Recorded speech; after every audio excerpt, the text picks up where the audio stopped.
exhaust my life. Bobby used to say, baby, come around. I got something for you to know. Just in case you don't see me no more. At least this will do in time. But just in case I break my bones, my back don't work no more. Tell the text man I'm not home. Mommy used to say, as it makes my hair, there is a lot you can learn from life. I'll be here for a very long time, so there's no way she can tell me a lie. But just in case I break my bones, my back don't work no more. Tell the text man I'm not home. Me don't like to lie. A leader has two important characteristics. First, he knows where he is going. Second, he is able to persuade other people to go with him.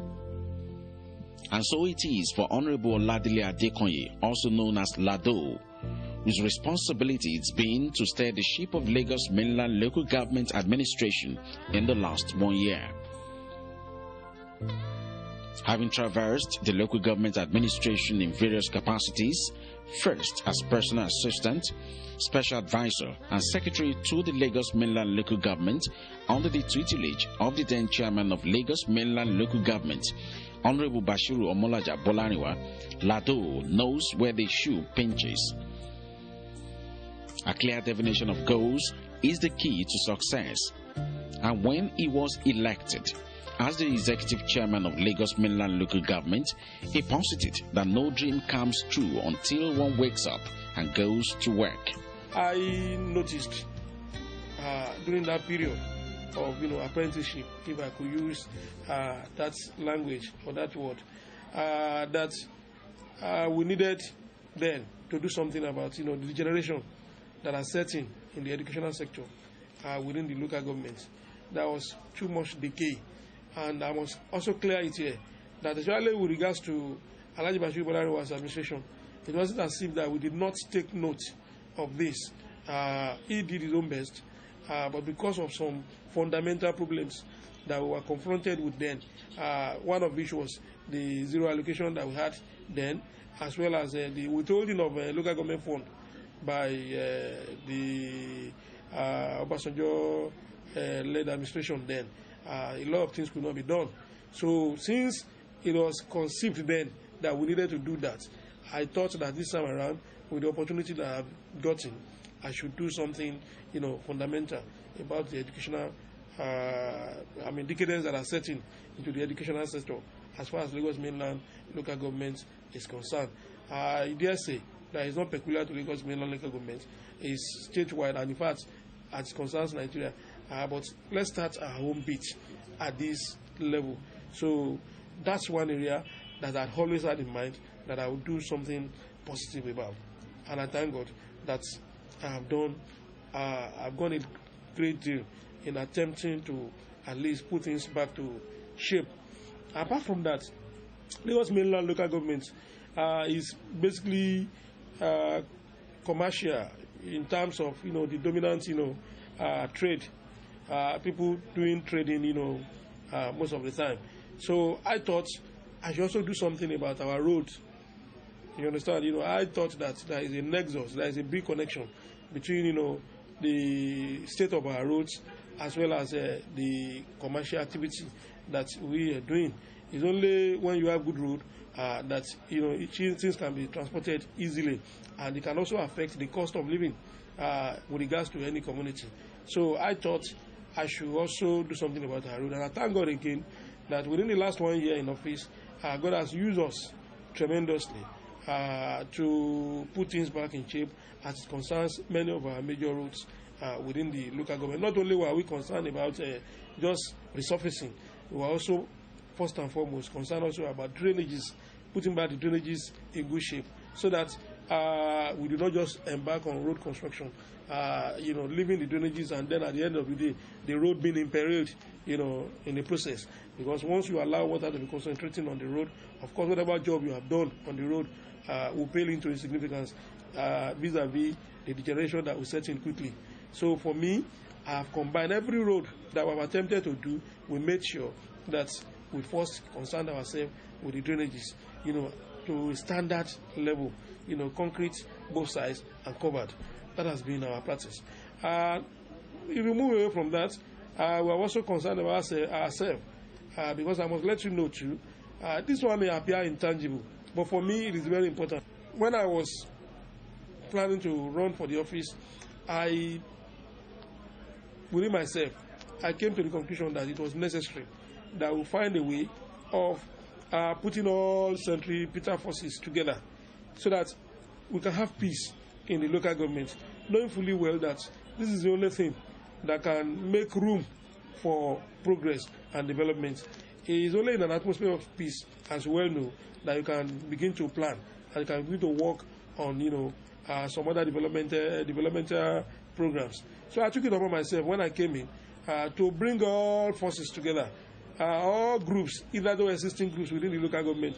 And in all the things that we have been doing in the last 1 year, we have attempted, and to a large extent, at the risk of sounding modest again, to bring everybody under the same fold as far as our great party is concerned. The last 1 year of Oladele Adekanye-led administration has witnessed giant strides in infrastructural development, capacity building, peaceful coexistence among various interest groups in the local government area.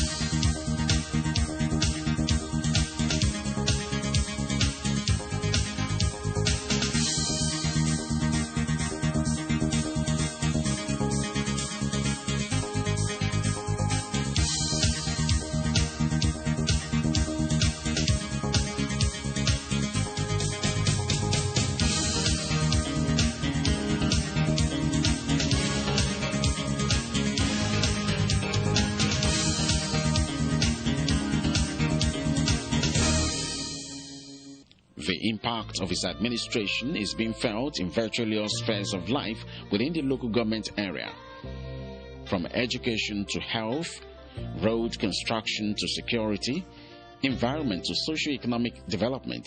The list of achievements is endless. I've been to some of the projects done by this administration. I was at the presentation of the exercise books to schools.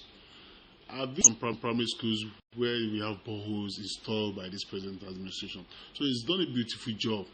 But I'm not surprised, because with what I know about Honorable Adekanye, I've known him to be somebody who is very hardworking, who believes in serving the people tirelessly.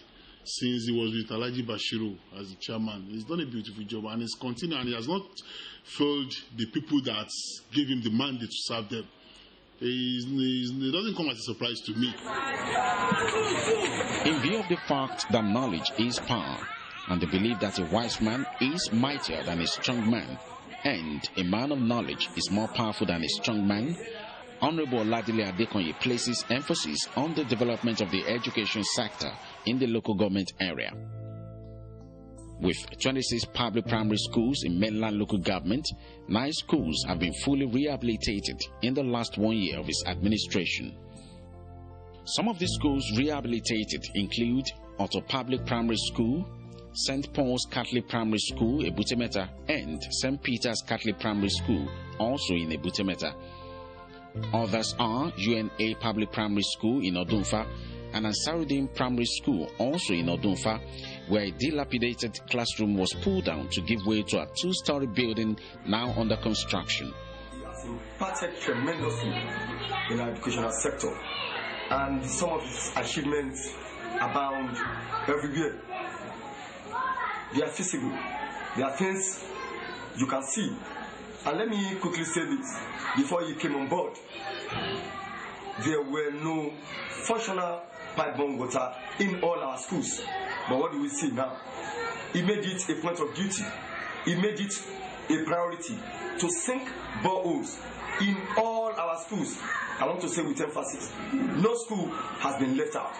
And not only that, he also tried as much as possible to power these boreholes with generators.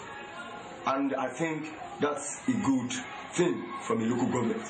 Not only that, the primary school children were given exercise books. All of them, right from primary 1 to primary 6, they were all given exercise books. And he also went further to refurbish and build new schools. He has worked very, very tremendously to improve the standard of educational program within the local government. He has contributed in the area of structures, in the area of instructional materials, in the area of hair. He has virtually touched all the aspects of educational system. I can mention some schools like Otto Primary School, where has in place 2 blocks of 3 classrooms each. Then St. Paul, St. Peter, then the same complex, and their old structures of 2-story buildings. These story buildings are wearing a new look now. The windows, the doors, painting, electrification in all the schools has already been